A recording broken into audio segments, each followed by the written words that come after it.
Hey everyone, welcome to the channel, or welcome back to the channel if you've been here before. Hey, quick before we jump in, want to ask a favor of you. Please consider liking this video and even subscribing to the channel if you like what you see here. I have a goal of reaching 1,000 subscribers by the end of June. Yeah, I'm a new channel, which will help me to begin to subsidize some of the cash that I spend on these devices that I show you here, and get my wife off my back. I really want to grow the channel and be able to bring you more content like this, but I need your help. So thanks in advance if you choose to do that.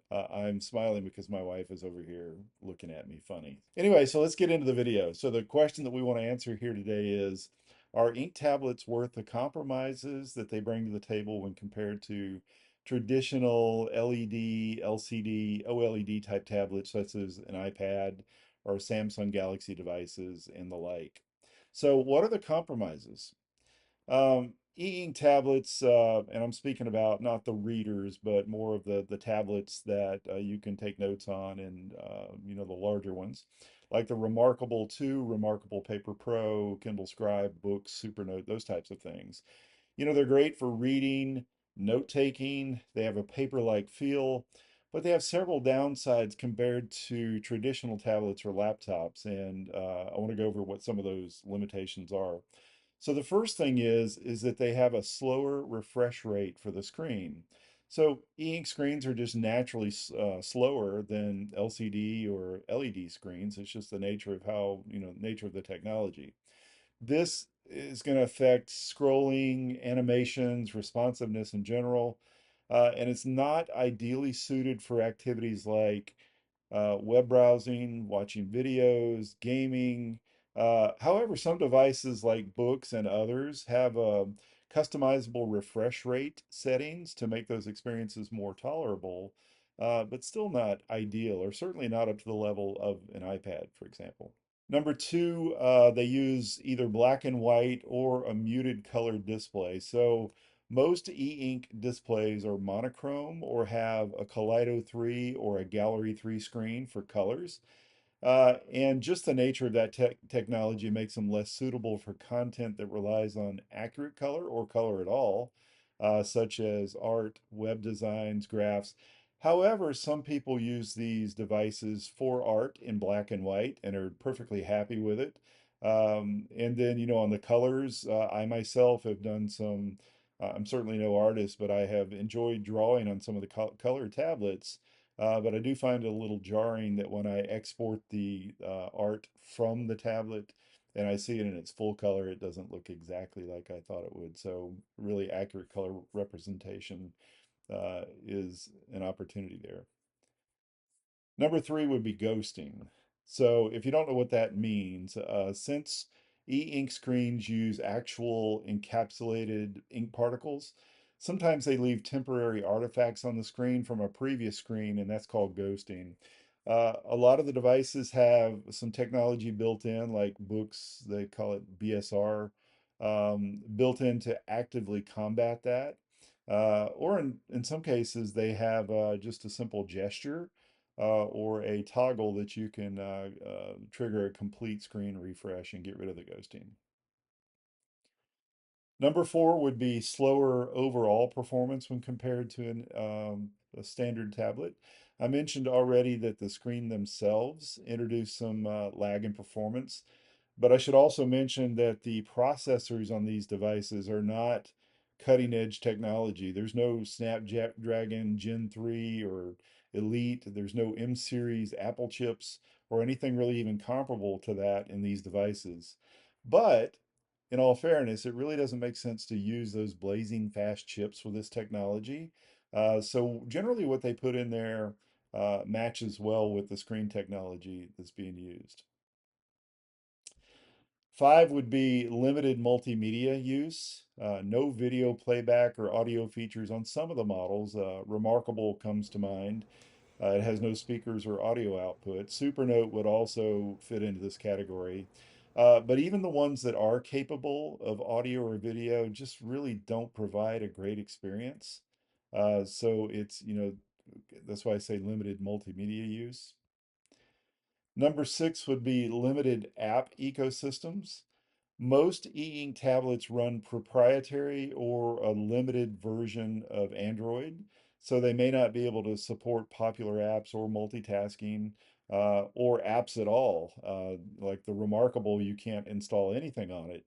Supernote comes with two apps that you can choose to install, the Atelier and the Kindle app, and then you can sideload apps, but there's a little bit of a process to do that. And then others actually have the Google Play Store installed. But even there, you run into apps that just don't perform well due to the slow refresh rate of the ink screens. Most apps are not optimized for e-ink displays. And this is really true of third-party note-taking apps. OneNote comes to mind, where the experience is just not optimized on most devices. You can use GoodNotes for Android, and the delay in the stylus is just, to me, I find it unacceptable. Now, Boox does a pretty good job with the OneNote app and optimizing it, but it just doesn't deliver what I would consider to be an acceptable performance level at this time. Seven would be older versions of Androids are used. So most devices that run on Android are using not the most current version. We've got Android 15 that's out now, and a lot of them are on Android 12 or 13, or in some cases 14, and they may never see an upgrade for the life of the tablet. Um, while most mainstream tablets are, offering anywhere from 4 to 7 years of upgrades, which kind of makes them somewhat future-proof when compared to e-ink devices. And then the last one, number eight, is price versus functionality. E-ink tablets can be expensive for what they offer, especially compared to traditional tablets with color displays, robust app support, higher performance. The prices on some of the e-inks can run anywhere from 300 up to over 800 for some of the more popular models. This varies a little bit, and there are some low-end devices that you can get under that threshold there, but that's generally the price range that you'll find them in. So that's a lot of compromises. So with all of these downsides, why would anyone choose an e-ink device instead of, say, an iPad or a Galaxy Tab device? So choosing an e-ink tablet over an iPad can make sense depending on your priorities and your use cases.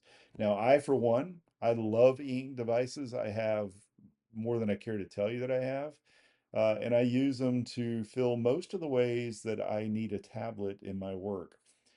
Full disclaimer, I also have an iPad. I also have a Galaxy Tab S10 FE. And I sometimes use those for work depending on what my day is going to look like and how I need those devices to function and whether I can take multiple devices on my workday. So my use case is this. I work in a corporate office of a very large Fortune 500 company. My day is just chock full of meetings, planning sessions, brainstorming, strategizing, capturing quick thoughts as they come to me. And I spend a lot of time also looking at a Windows computer screen, which really introduces a lot of eye strain and fatigue. So here are some of the reasons that I prefer an e-ink tablet over a traditional LCD OLED type tablet. The first one, and probably the most important one, is eye comfort and reduced eye strain. And I really cannot overstate this is the best benefit of e-ink devices. E-ink devices come very close to mimicking paper, and they don't emit light like an LCD does.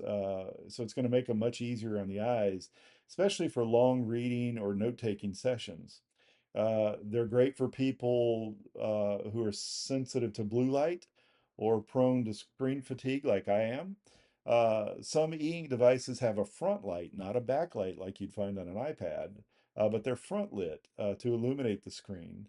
And then some others just don't have any built-in lighting at all and really don't rely on ambient lighting from the environment.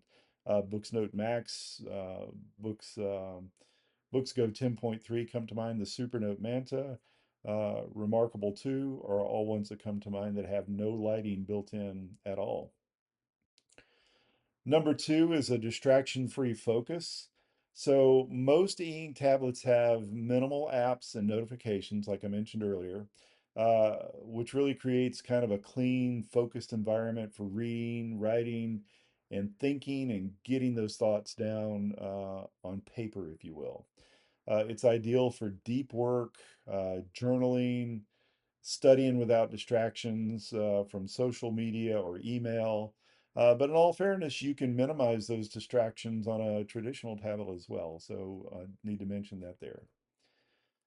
Number three is battery life. So e-ink tablets can last days or even weeks on a single charge, while an iPad typically lasts 1 to 2 days with moderate use. Now, the Kindle Scribe has amazing battery life. I think out of all the devices that I have, it is the most impressive from how long the battery will last. And while some other e-ink devices are pretty close to what you get from a backlit device such as the iPad or the Galaxy Tab. Number four would be paper-like writing experience. I also can't overstate the importance of this. So the matte screen texture, low latency on models like Remarkable, Boox, Supernote, Kindle, they provide a very close to real natural handwriting feel like you would find on paper or pencil on paper or pen on paper, which most of us find more enjoyable than writing on like a glass tablet like an iPad. So a traditional tablet you can put a screen protector on there, a textured paper-like screen protector, for example, to get closer to the feel of pen and paper. But it doesn't really come close to an e-ink tablet. Number five would be outdoor readability. E-ink displays are highly readable in bright sunlight.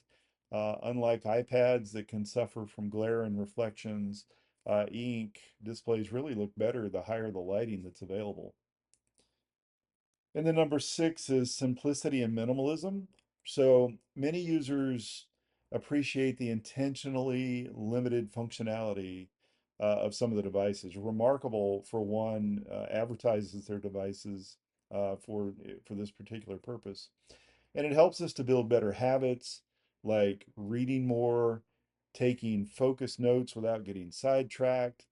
And if you want the benefits of ink, but you need the distractions and notifications, there's devices to support those needs as well, such as the Boox. So, which one should you choose? It's a lot to think about. I would say that if you can only afford one device and you need the full functionality that an iPad or a Samsung Galaxy device, for example, can offer, then really that's the device you should get. You can modify it, you can put screen protectors on it, you can get pencil tips or pen tips that, feel better for writing.